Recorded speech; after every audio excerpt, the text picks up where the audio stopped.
Hello, everybody, and welcome to the One Shot, where we talk about a game, then play the game, and then we review the game. I'm Cody. And I'm Joe. And boy, howdy, we have our guest here again. What? This is a special event. Our guest from the game is going to come and talk about the game, because he also knows a thing or two about tabletop role-playing games. Yes. And in case you forgot, in case this is the first episode you're watching, which weird, but listening. This is a podcast. This is a podcast. I'm going to make that mistake again. That's fine. Yeah. Hell yeah. My name is David. Hi, David. Welcome back. No, thank you. Yeah, so we played the World Wide Wrestling tabletop role-playing game where we got to play as 90s inspired wrestlers, if memory or if that's exactly really what they... any era style wrestlers, really. Sure. I mean, I grabbed mine from the 90s. So. Sure. If you like spandex and have a heart, you too can be a wrestler. Ooh. Well, I have one of those, and you can take a guess at which one. Spandex. Yes. Heart. Yep. I don't have heart. Anyways. Right down the middle, 50-50. I know, right?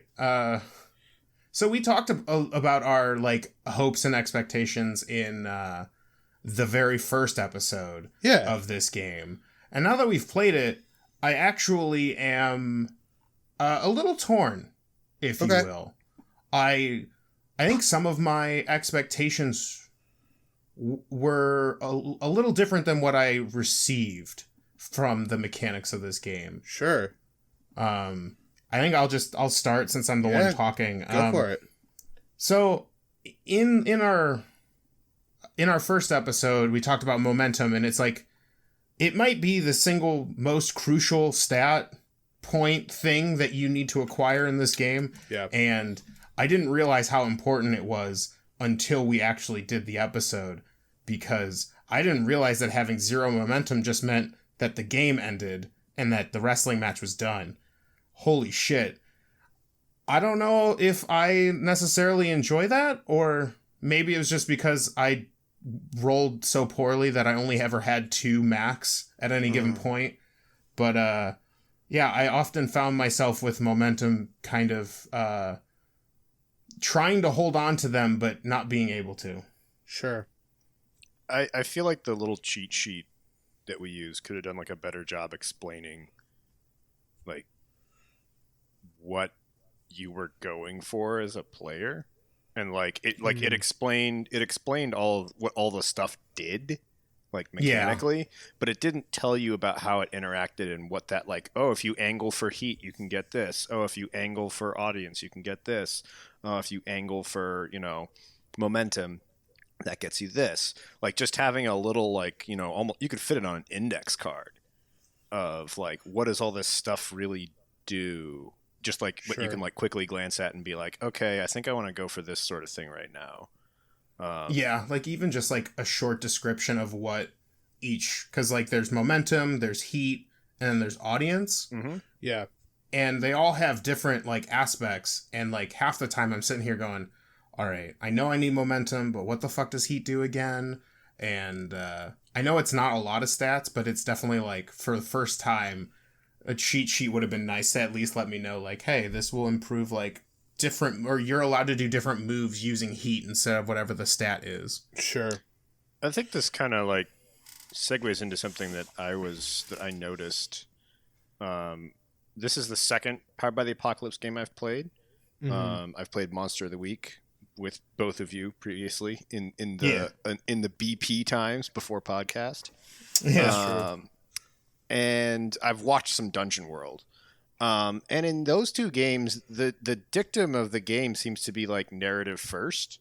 You narrate how your character would respond, and then it triggers a move. I feel especially in Monster of the Week, playing to get a move, angling for something, made the experience of playing the game worse. If we were going to pick up those characters and play more of that Monster of the Week one-shot that you ran, Cody, I would play it differently. And I would really not look that much at the little playbooks and just be like, Yeah. okay, what would I do in this situation? What would my character do in this situation? And then that might trigger certain moves. And then I could look down at the playbook and be like, oh, okay, this is what's going to happen.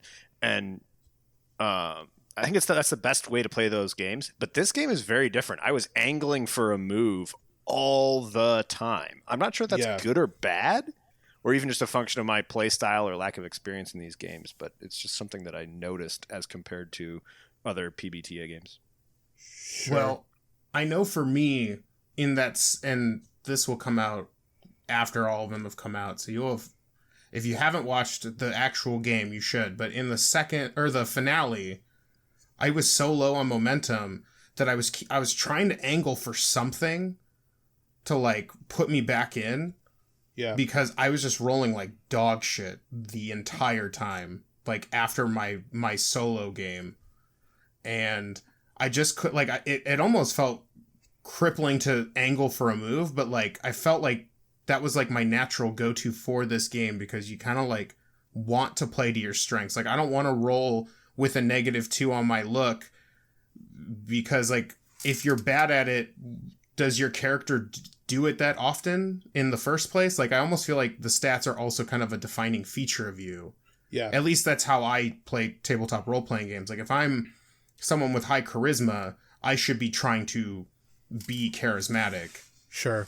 Well, I just felt like with this game, because I don't know, maybe I'm like, I was overthinking the moveset, or maybe I just like, I don't know what it was, but in that second game, I didn't want to interrupt in like during some of these, like, it also, to be fair, that last round where it turned into a King of the Hill match and all this stuff, like, things got pretty crazy really quick.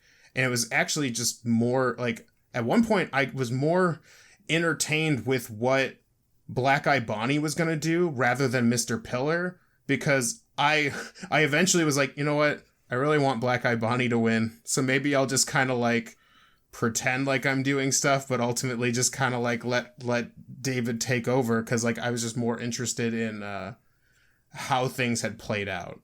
Sure. But, you know, I think to the momentum thing, I feel like there was a couple of things I noticed on the creative side of things that I thought were kind of interesting about the game, which is, one, like, for as important of a thing momentum is, there are a lot of ways to like not only lose out on gaining momentum, but like there are some things where it's just like, you know, you guys both attempted to work the audience and you both botched the roll, and then you could never work the audience again. And I believe that gives you momentum. I don't have the rule set in front of me right now. But it's just so bizarre to me that it's like, on a failure of that, like, you're never allowed to attempt it again. Like, imagine playing like Dungeons and Dragons and like failing a like, you know, a deception check and then just being incapable of lying for the rest of the game. You know? Yeah, working the audience gets you 2 momentum on a 10+ and 1 momentum on a 7 to 9, or you can take control of the match. Yeah. I still have the printouts next to me. Oh yeah, awesome, thank you. But like, and so in that case, it's like, that is an easy way to build momentum while you're in a match and in the ring. But as soon as you botch a work the audience roll at any point, like, that's kind of it for your momentum, unless you're starting to hit wrestling moves over and over and over again at 10+, you know? Right. Yeah, it's kind of weird. Like, I think the problem with work the audience is that it's a basic move, so you can do it when you're outside of the ring. But if you could do it unlimited inside the ring, it would always be the best thing to do. Like, every single time someone had control, they would work the audience and then do a move, because it doesn't make you lose control. I suppose that's why there is such a harsh penalty for losing it. I feel like instead of saying you can't work the audience again this episode, which is like a whole session, it should be like, you can't work the audience again for until your next match concludes. So if you do it outside the match, your match has to finish. If you do it inside the match, you have to finish before you can do it again. Because another thing I thought was kind of interesting from the creative side of things was, especially when it started becoming clear to me that like Cody was kind of like holding on to his momentum, because like, obviously, why wouldn't you do that? Like, I feel like there needs to be more straightforward rules about like how creative can lose control in a non-player wrestler match, because obviously you don't just want to give it away, because there needs to be some level of mechanic to interrupting and taking control of the match. But at the same time, it felt like there were moments where like I was personally in control a little too long.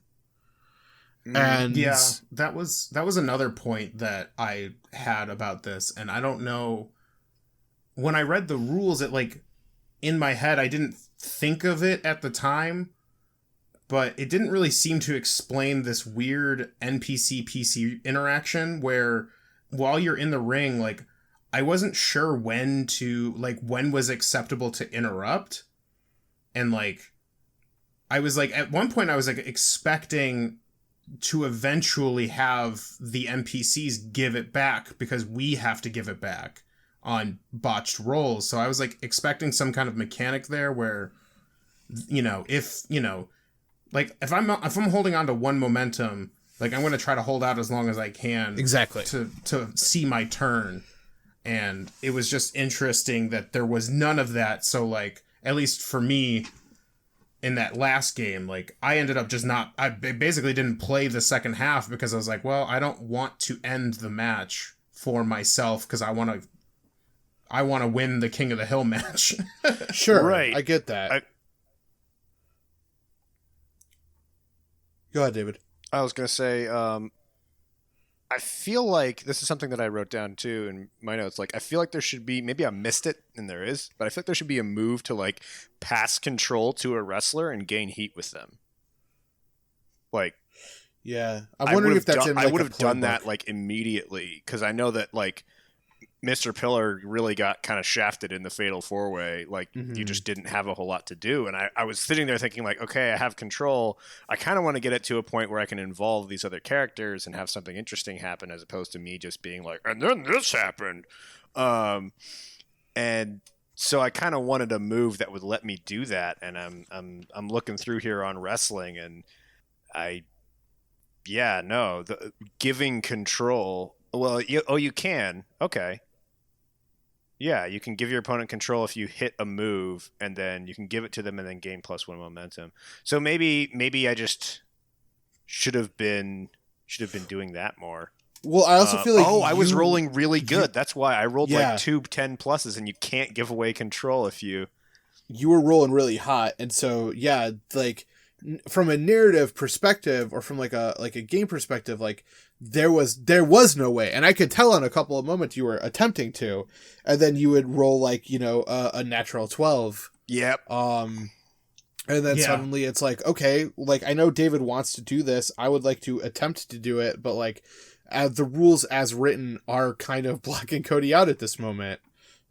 Yeah, and I think that's kind of the unfortunate side effect of games that revolve around chance in any way, is that sometimes the goblins roll all nat 20s and they murder the party. Sometimes Black Eye Bonnie rolls 12 like 9 times in a row. Like you can't, like, it sucks, but like that's the nature of rolling dice. So like I guess it was I don't necessarily want to call out the game for it, but it just happened to be that way, where it's like, well, I kind of came into that final match half-cocked, then the game changed, and I knew that in order to survive, I needed to be the one on top at the last round. So I was really kind of just like holding back and waiting, and then the match ended quicker than I anticipated. So like, I was trying to play the game, but then I got played by the game. Whoa. So, yeah, right?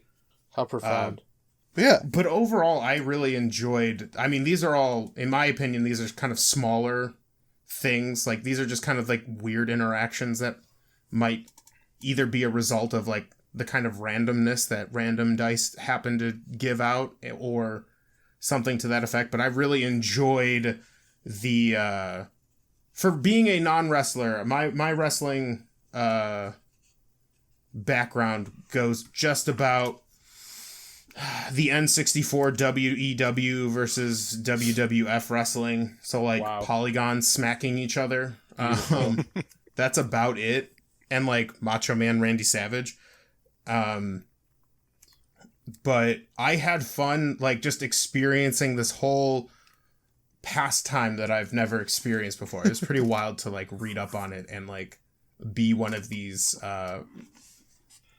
fighting bards is the best way I can describe it. I mean, that's not a bad way to think about it, really.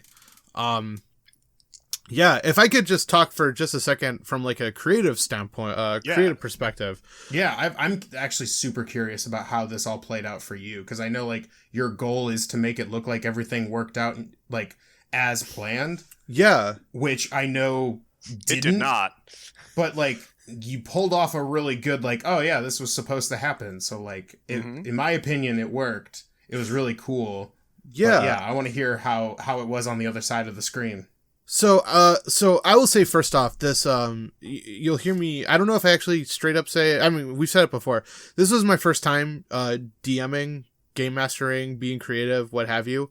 And so from that perspective, like this thing was like kind of a dream to set up, right? Granted, I didn't have like, too many variables to play with in terms of player characters. But like, you know, we had kind of the three of us had kind of talked through characters beforehand. In the case of David, he gave me some like a couple of rivalries he was thinking of building for Bonnie. I know Cody had given me some motivations for Mr. Pillar. And so it was like, I kind of had the booking like set up before we even began. Which was kind of nice. And for the most part, it stayed on the rails. I think that there were two big things that happened, which was David calling out Rick Collins before I had intended to introduce him. I had intended for him to be an interruption during a match. And then, of course, the whole Fatal 4-Way turned into a King of the Hill. And then Rick Collins gets knocked out pretty much immediately.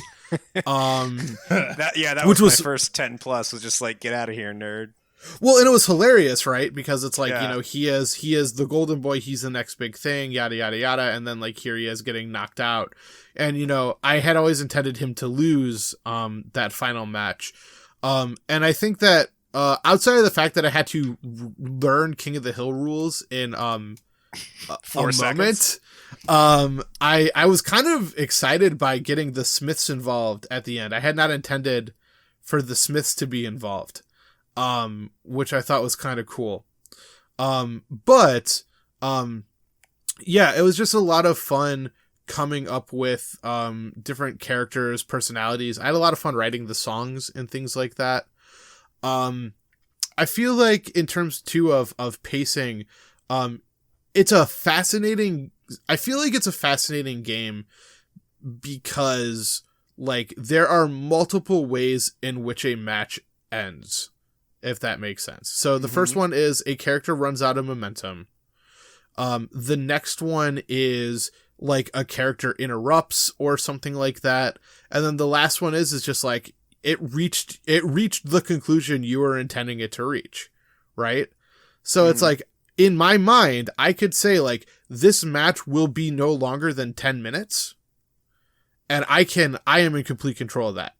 Even if it's building up like momentum and steam and shit like that, I could just end it on a whim.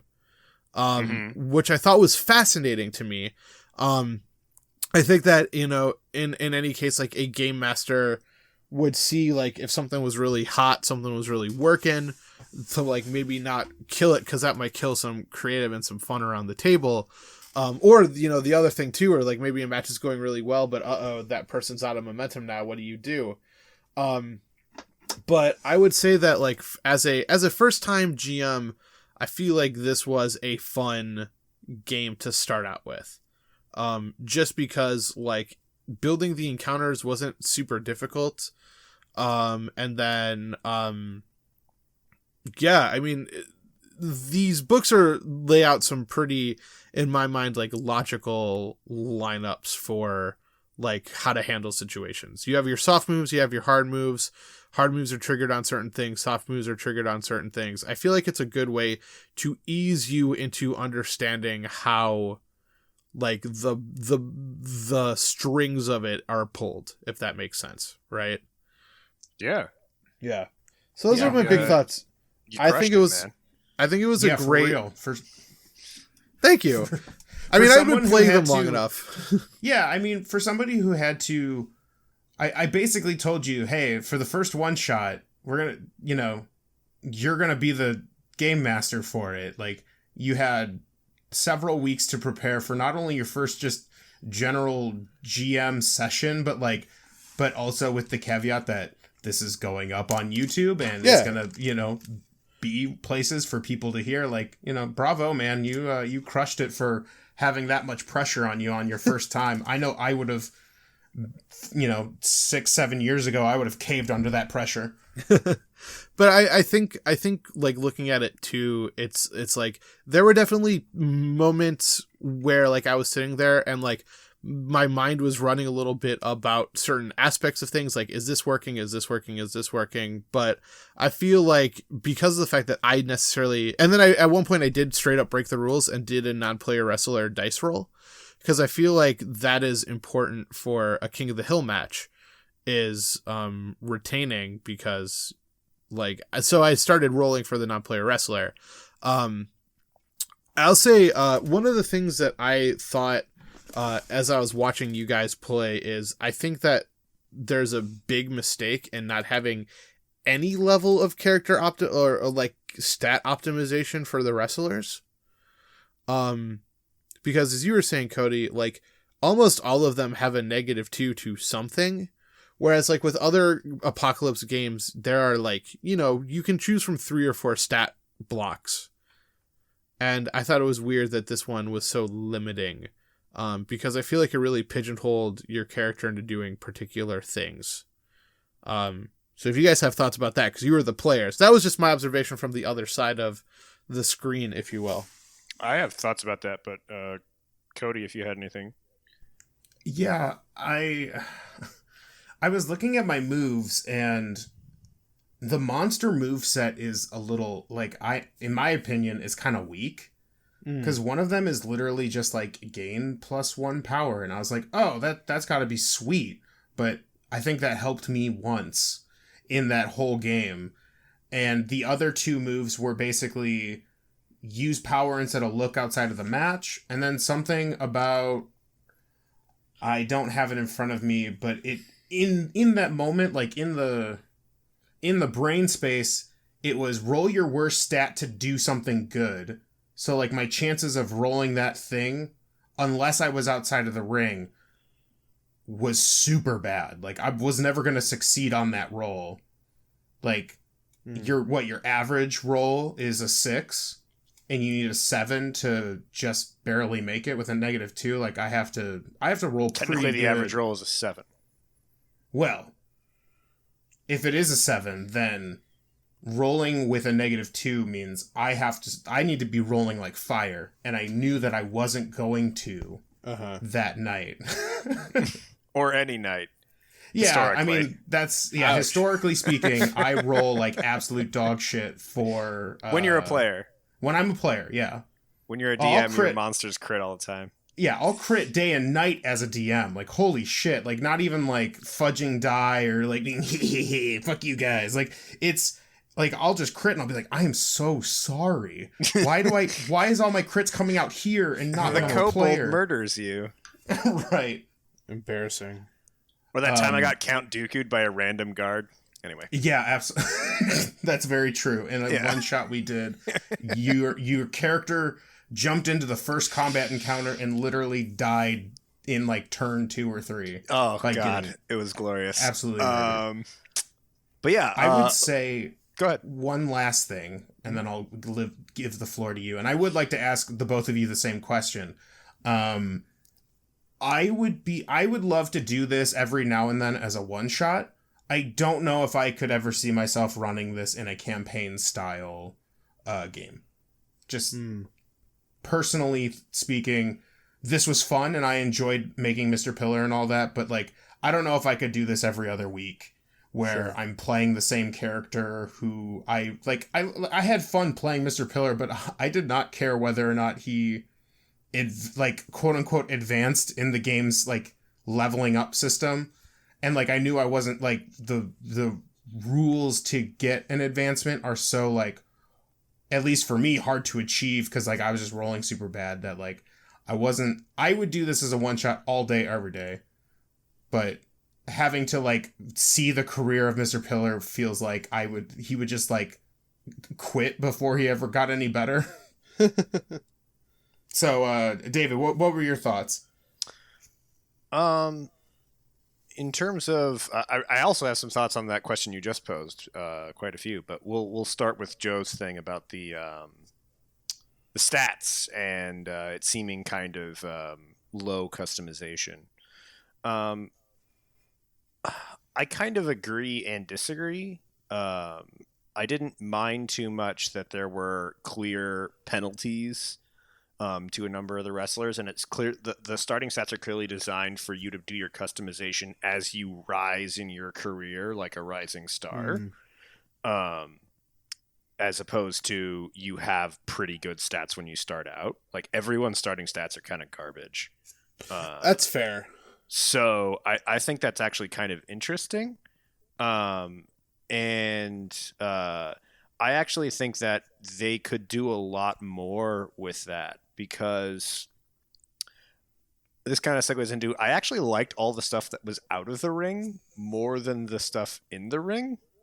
It seemed like there was more creativity with how to affect the flow of the story, since winning a match is sort of more of a fixed point than other parts of the game. It's not truly fixed. There's the creative decides how it's going to go down, and there's several ways players can mess with that. You even saw that in the one shot with, we changing the match and getting called a no contest and all this other stuff. And I also think that in the context of this, like where you're playing a game about people playing parts, just a little weirdly meta, like some of the like real world consequences, like, oh, I lost someone's support backstage. Like we didn't get the chance to play through that because it was a one shot. Like I think that came up off of my like mouth of the people move or something. Some kind of I had like a I had like that moment where I like addressed the audience, and then it's like, oh crap, well, something went wrong here. I feel like that would be really interesting to play out. And way more interesting for a character in this game's arc than winning or losing a match that they only have some say over. And to tie it back to stats, I thought, Cody, you mentioned that like, oh, and it, this is the nature of chance-based RPGs. So yeah, I mean, technically in any RPG fights are, well, not any, but a lot of RPGs fights are chance-based. It kind of feels a little different when the GM is just deciding. Sure. As opposed to a game that you can be good at tactically. Yeah, that's true. It is kind of like, unless you have a very specific move, I mean, there was that like gnawing thing in my brain that's like, well, there is an outcome for this, but I don't have enough momentum to like change that and go like, haha, fuck you, creative. But like, yeah, I get that. I strongly considered taking the anything you need to do to win move for Andy here, which lets you use both babyface and heel moves, because the heel move is just straight up better. Like it just lets you win a match. But I felt like it really wasn't to the spirit of the character. So I didn't, and I'm happy with that choice. But the only tactics in the game as far as wrestling goes, and I mean, this may be outside of what they wanted to accomplish with the game. Like PBTA isn't exactly about tactics. But the only tactic is to justify your best stat.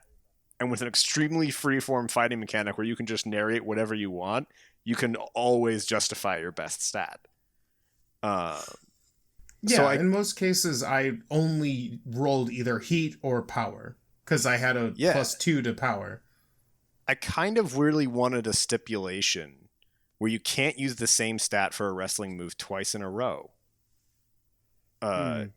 Kind of keep it interesting for the audience. Then you have some thought when you have control of like, which stat do I want to use up for this round? Sure. And then you can kind of, and then that also like plays into the, like making the match exciting, where like you can go in with maybe your middling stat or your bad stat to get like a botch or a middling result, which gives an opponent momentum or ups the tension of the fight. But then on the next turn, you come around with your god stat, and you're able to start thinking about the flow of the match, not just as, oh, I have control, I have to decide what happens, but also as like, how do I want my wrestler to approach this? From you're almost role playing how a wrestler is an entertainer. Yeah, I understand that for sure. I see that. So I think that would be neat. That would be neat. I have more thoughts on Cody's thing, but pass it over to Joe to discuss our answers to the stats thing. Yeah, I mean, I guess like in answer to like Cody's question is I could not see myself running this from week to week. I could see maybe doing it like once a month, maybe once every other month. And just kind of being like, yeah, you know, I'm trying to think, you know, it's like, this is not something like D&D. It's something that can sustain, I think, a longer gameplay just because, you know, hey, it's like this high adventure and things like that. I would say, to your point, David, I think it would be interesting to figure out a way to make it kind of mechanically interesting to not use your best stat. But like, as we kind of saw in play, like a botch is pretty devastating.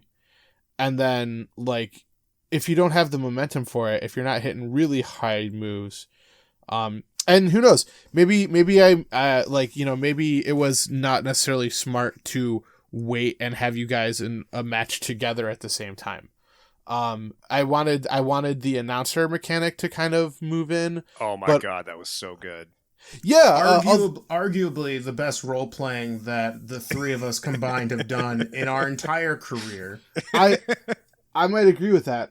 I'll also say, really quick to the announcer point, I'd be fascinated to try this game again, in person, just because I feel like there were aspects of the announcer that like we were playing online and we were playing via like video messaging and things like that, where there's already this kind of like heightened level of like not necessarily wanting to interrupt someone else. Yeah. Whereas like when you're sitting around a table, like it might be a little more fun to have the announcer in an around the table context versus like a video chat context. Yeah. But yeah, I mean, yeah, I think it'd be interesting to work on ways to like maybe highlight, like, you know, if you're using, like, maybe if there was like a stipulation where it's like, if you botch a roll but you're using your worst stat, like it's not quite as egregious of a punishment, right? So it's like, I'm kind of intentionally taking a risk by using work even though I'm garbage at work, you know? I don't know necessarily how that would look or how that would play out. Like, if you botch a roll using your best stat, then like, yeah, like that punishment should be the level it is. But like, if you're going in a direction where you're not necessarily using your best stat, then like maybe there's a trade-off there where it's like you as a player are taking a higher risk by rolling with a bad stat. So I've got an interesting idea for that. Okay. Is that, you know, if most botches have two effects. So if you botch a roll, and I would honestly make this for everything just because it feels weird to have a mechanic just for your worst stat, to me, but you could do it just for your worst stat. But my thought would be, if you botch a roll but you roll the same number on both of your dice, then you pick one of the things from the botch to happen to you instead of both. Okay, interesting. That could be cool. I like or that. creative picks one if you want it to be a little bit more punitive, where it's like, botch is still bad, but not as bad. I only get to do one of these things. Yeah. Yeah. And then, David, do you have any thoughts about the longevity of this game? I actually think it would be really good. I think 3 to 4 players all having wrestlers with like good gimmicks and agendas, you could get some truly great like emergent storylines. We were starting to get that like Yeah. with like your NPC cast, and then we had our agendas and we were performing things, and you had to bring in the Smiths, and like imagine if there were 3 to 4 players all with a similar level of like engagement of like, oh, my wrestler wants this, and their character that they're playing wants this. Like you're almost playing 2 people. You're playing the person and you're playing the character they're performing. Yeah. And everyone's successes and failures changing everyone else's goals and storylines. I actually think it would be really good. Huh. I think it also would be good as a once a month weekend bash beer and pretzels RPG. I agree that I feel like it would be great in person. I think I would personally, if we were to have a larger group, I would not limit the announcer to just one person. I would have everybody who's not in the match as an announcer, and you'd have like a team. Of announcers. Like there's no reason not to. It's like, oh well, then you can have more than one put over, and I'm like, yeah, that's good. I mean, fair enough. I would do that. And I also had a really great idea when you were talking about like having a different vibe in person just now when I was thinking about it, and I was like, man, yeah, everybody would be around here. We'd have food. We'd be talking, and people would be interrupting. And then I was like thinking about like my experience playing RPGs is always having minis when you're doing combat, at least, which weirdly enough in the games Cody and I run is about like 30% of the time, maybe. But when you do, and you got you can little fun move your little people around and stuff, and it's fun. So I had this sudden thought. I was like, well, you can't use minis in this game. It's not a tactical game. And I'm like, what if you got those like articulated WWE action figures or whatever? Then you actually, the 2 people wrestling would like take the action. If you had control, you give the person who has control the action figures, and they just make the action figures do the move they're doing. Oh my God, awesome. That's so good. Wouldn't that be great? That's really cool. Yeah, that is peak World Wide Wrestling RPG right there. And yeah, I think I'll change my statement because I was a little black and white with like one shot versus a campaign. I like that middling idea where like you take a break from your campaign to like run a tournament or whatever, where maybe you come back to the characters, but not like every week kind of a thing, like something that like happens on the side. Imagine if it was like a beach episode thing where like literally your characters from like D&D or Shadowrun or something get involved in a wrestling tournament and you just switch games. Yes. Don't give me ideas, boy. Oh boy. No, I'm your dungeon master. I know, and my character is optimally suited for that sort of thing. It's so true. It's so good. I really liked it, and you know, that's not to say that like, oh, you guys were saying it's not a good game for campaigns. Like, if it's not your taste for a campaign, I don't think I'd want to play this game every other week. I just don't like wrestling that much, even though I really enjoyed myself. But I think that it definitely has potential to be. I don't think there's anything in the game that's stopping it from being a compelling campaign. Because there are some games like that where it's like, oh, we did that once. Yeah, definitely. Like, there's a difference between can the game withstand it versus like your own personal taste. I think the game can hold on its own. Me personally, like, didn't grow up with wrestling, and like this was fun, and I would do it again, but I wouldn't like build a new, like a campaign wrestler, or like, I wouldn't sign up for 2 years of this. Exactly. Yeah. Any final thoughts, anyone? This game's good. You should try it. It is very good.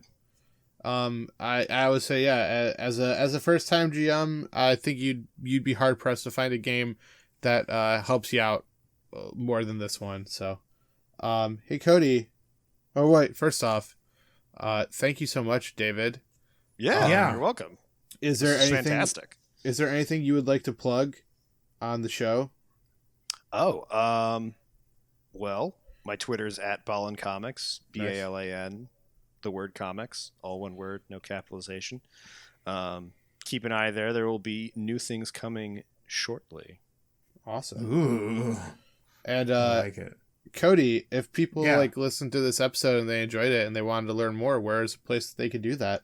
boy howdy, they could go to our website at www.fandomroulette.com, where all the episodes for all of our different shows, not just the one shot, but Lore Master's Investigation, Nerdy Affair, and Worldsmithing, all this big tabletop role-playing game push that we are doing this year as a kind of expansion of the Fandom Roulette name. You can find it all on our website. And at the very bottom, if you want to suggest a RPG for us to try out for our one-shot series, you can do so there. Awesome. If you want to get at us on the social media, you can tweet at us at fandomr_podcast. That is our Twitter handle. And we're also on Instagram and Facebook if you search Fandom Roulette. Yeah. And then where's the places that you can find us to listen to or send a friend, etc. What platforms are we on, I guess? We are on a ton of platforms. We're on SoundCloud. We're on iTunes, Google Play, Spotify. We're even on YouTube. We're doing the awesome. YouTube, baby. You're on the YouTube, baby.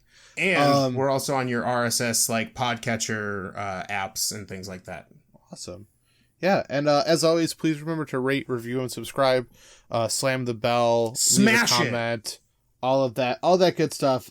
Good feedback is helps us grow. And yeah, it's something that we're doing for. This is a lot of fun, and if you're having a good time, we hope that you feel the push to share it with someone else. But we want to thank you guys so much for listening to Fandom Roulette :one shot. And signing off for Fandom Roulette, this is Joe. And I'm Cody. And I'm David. And as always, stay nerdy.